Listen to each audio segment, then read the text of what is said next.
Novo livro do Apocalipse ou da Revelação. Capítulo 11. Não é pelo culto dos mortos que vai a prática política de Jesus. 1. O culto dos mortos acompanha-nos desde os primórdios da humanidade. Os antropólogos até gostam de dizer que é o primeiro e o mais seguro indício da existência de seres humanos no planeta, já não só de animais e de todos os outros seres vivos que nos precederam na evolução. Não venho aqui dizer que esta tese é verdadeira ou que é falsa, mas iluminado, animado, confortado pela mesma fé de Jesus, que nunca nos é apresentado a praticar o culto dos mortos, muito pelo contrário. Muitos dos sinais, atenção, escrevi sinais, não milagres, como erradamente e interesseiramente fazem certos tradutores eclesiásticos ao serviço do sistema que lhes paga e distribui lugares de prestígio para melhor os ter na mão, que ele protagoniza na sua prática militância política cotidiana ao serviço do reinado de Deus, precisamente os maiores e os que mais carregados andam de força subversiva e conspirativa, são sinais que pulverizam por completo o sagrado culto dos mortos.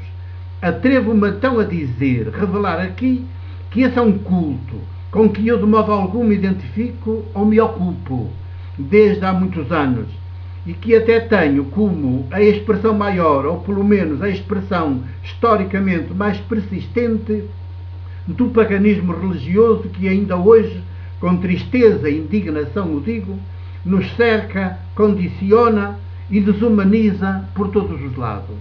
2.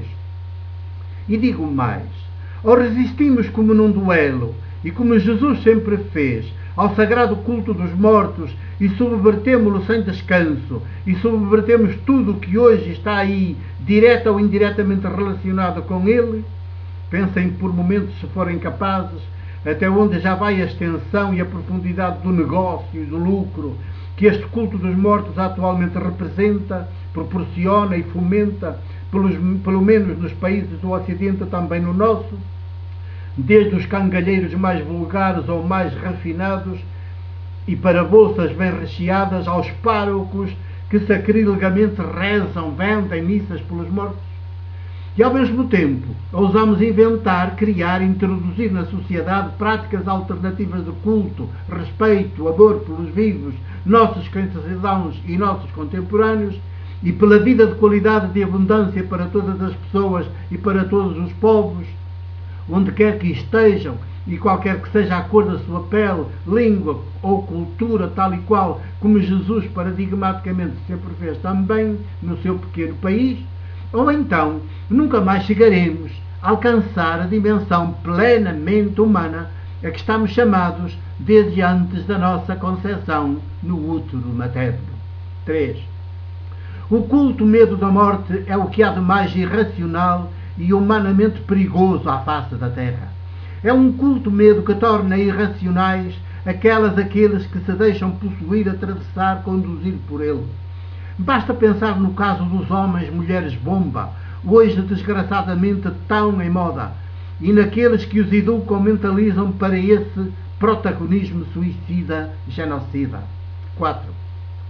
Pensemos também nos civilizados quartéis e academias militares que todos os grandes executivos nacionais do mundo fazem questão de ter ao seu incondicional serviço, e que, bem vistas as coisas, existem em última instância para transformarem seres humanos em soldados armados e disponíveis, prontos a matar aquelas populações, aqueles povos, que esses mesmos executivos do dinheiro, do poder e do templo, estes sobretudo para abençoar tudo em nome de Deus, definem e apontam como o inimigo, a neutralizar e a abater.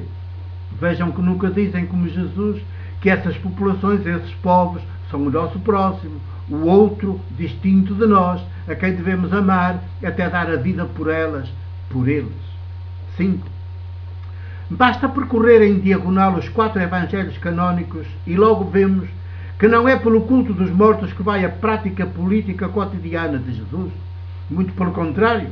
Basta atentar no modo como Jesus procede com a filha de Jairo, com o filho da viúva de Naim, e sobretudo com o seu amigo Lázaro, irmão de Maria e de Marta. Em nenhum dos casos, Jesus intervém para prestar culto aos que aí são teologicamente descritos, apresentados como mortos. Atenção, disse teologicamente, não jornalisticamente. A sua presença, intervenção, é sempre politicamente subversiva, conspirativa, provocadora. E só por isso é que é notícia, nos casos em questão, boa notícia, ao Evangelho. E se dos atos de Jesus ou das suas práticas políticas passarmos às suas palavras e ao sopro conspirador, libertador e insurrecional que as atravessa a todas, as coisas tornam-se ainda mais fecundamente escandalosas e saudavelmente chocantes, sobretudo se atendermos ao modo tradicional e generalizado ainda hoje de encarar a morte e o culto dos mortos.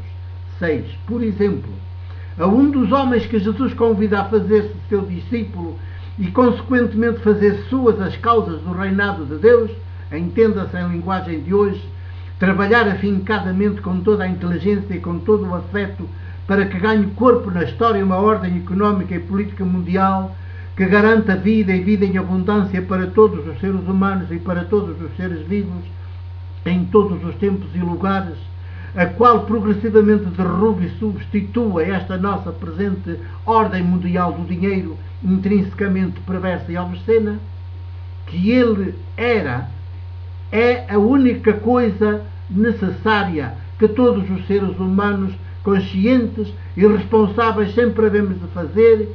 Como se vê, a única coisa necessária para Jesus não é, como erradamente ainda hoje revela a prática das igrejas e dos igrejeiros, dizer, papaguear orações, andar de missa em missa, de igreja em igreja, de santuário em santuário, de Natal em Natal, de Quaresma em Quaresma, de Páscoa em Páscoa, de cemitério em cemitério. E quando aquele convidado por Jesus a fazer-se seu discípulo lhe pede que primeiro deixe ir sepultar o seu pai, a manifestação maior de respeito pelo pai por parte de um judeu de então, logo ali ele responde com palavras que mais parecem uma espada de dois gumes e que contêm algo que ainda hoje soa a blasfémia. Deixa que os mortos enterrem os seus mortos. Tu segue-me. 7. Por outro lado, a todos os discípulos, todas as discípulas, que hoje como ontem e amanhã efetivamente o seguem e prosseguem as suas mesmas causas do reinado de Deus, mas que por vezes ainda revelam medo perante as perseguições com que são frequentemente ameaçados e confrontados por parte dos executivos do dinheiro, do templo e do império, é o que estes executivos melhor sabem fazer, senão por suas próprias mãos, sempre muito limpas, por meio de um incondicional exército de carrascos, verdugos, algozes ao seu serviço, desde o intelectual que se vende por um mais ou menos avantajado e suculento prato de lentilhas, ao militar graduado com um máximo de estrelas, e ao porteiro ou ao motorista ou à secretária em mulheradias, todos sem espinha dorsal e sem dignidade. Jesus adianta este provocador, alentador aviso, alerta, que exige de nós muita inteligência e muita sabedoria para lhe saborearmos todo o alcance e toda a profundidade. Não temais os que matam o corpo e não podem matar a alma. Traduz-se alma por eu sou, ou por a identidade única que cada um de nós é, quando não desiste de ser mulher, homem. Temei, acrescenta Jesus, somente aquilo, não aquele, como traduzem os tais profissionais eclesiásticos de turno ao serviço do sistema, que lhes garante lúgubres lugares de prestígio, que depois de matar o corpo ainda pode matar-vos a alma, igual pode reduzir-vos a coisa, ao objeto, a lacaio, a minhoca, a monstro, carrasco, verdugo, algoz, eunuco, ao seu incondicional serviço. É isso, sublinha Jesus, a vez de temer. 8. É por Jesus ser assim, tão nos antípodas do que nos têm dito, mentido todas as igrejas, e as que apareceram mais recentemente são ainda 1000 vezes pior que as históricas, que ele acabou, como a história registra, crucificado pelo conjunto dos 3 executivos da altura e do país, os quais, rivais entre si, puseram-se todos de acordo nesta decisão. Os executivos do templo, com os sumos sacerdotes à cabeça, do dinheiro, com os grandes ricos saduceus do sinédrio à cabeça, e do poder político império, com o troca-tintas e oportunista Pilatos à cabeça. 9. Os 3, como um só, decretaram que um homem com uma prática política cotidiana assim, com uma espiritualidade ilustrada assim, com uma força sororal, fraternal, universal assim, e ainda por cima, completamente desarmado e em intempérie, não podia continuar vivo, pois era o maior perigo público e por isso tinha que morrer, ser morto. E do pior género de morte, a cruz, a única que, além do horrível sofrimento que causava ao condenado, ainda o tornava e ao seu nome malditos para sempre. E assim se fez. 10.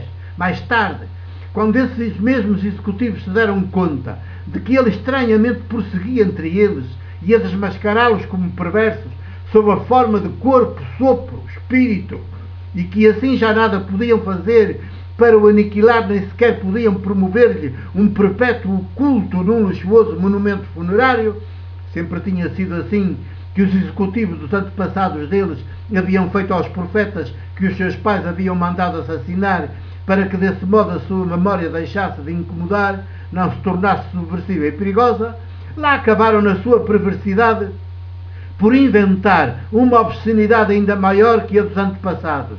Transformaram Jesus em Cristo, Deus, o Deus deles, pregado na cruz, que todos os povos, seus súbditos, haverão de adorar, temer, idolatrar. 11. É ainda e sempre o culto dos mortos, mas agora muito mais refinado, porque já não há túmulo, mausoléu nem cadáver. Há uma cruz, a mesma que o Império inventou para castigar, matar exemplarmente os seus opositores, e nela colocaram a imagem de um crucificado que nem pode ser a imagem de Jesus, uma vez que ele, desde o momento da morte violenta que sofreu, é o definitivamente vivo, ressuscitado Jesus, subversivo e conspirativo que vê. Ora, perante este mais que hediondo crime, o que fazem as populações e os povos? Em lugar de ousarem ser populações e povos Jesus século XXI e consequentemente correrem riscos idênticos aos que ele historicamente correu, metem-se nos templos a adorar e a beijar essa cruz do Império Romano, na qual os executivos que o mataram mandaram cravar a imagem de um crucificado que obviamente não é Jesus, o de Nazaré, mas que os executivos e as igrejas em conluio com eles dizem que é, e adoram e fazem adorar como tal. 12. E de Jesus, o agora definitivamente vivo, subversivo e conspirativo que vê, as igrejas, as populações e os povos não querem nem sequer ouvir falar, muito menos se atrevem a ser em Jesus, aqui agora em feminino e em masculino, com práticas políticas cotidianas como as dele, que contribuam decisivamente para derrubar esta ordem mundial perversa que temos e ajudem a dar à luz uma ordem mundial alternativa a ela, que garanta vida e vida em abundância e de qualidade para todos os povos, sem exceção, em todos os tempos e lugares. 13. Acordemos, ressuscitemos e mudemos radicalmente de Deus. Mudemos do Deus dos mortos, que são os ídolos, sobretudo o dinheiro, para o Deus de vivos, o de Jesus. E, consequentemente, mudemos também de vida e de práticas políticas cotidianas. Ousemos ser homens, mulheres, povos de Jesus. É preciso, imperioso e urgente, inadiável. 2007, novembro 2. Termina assim o capítulo 11 de Novo Livro do Apocalipse ou da Revelação. O meu abraço e o meu beijo de presbítero da Igreja do Porto.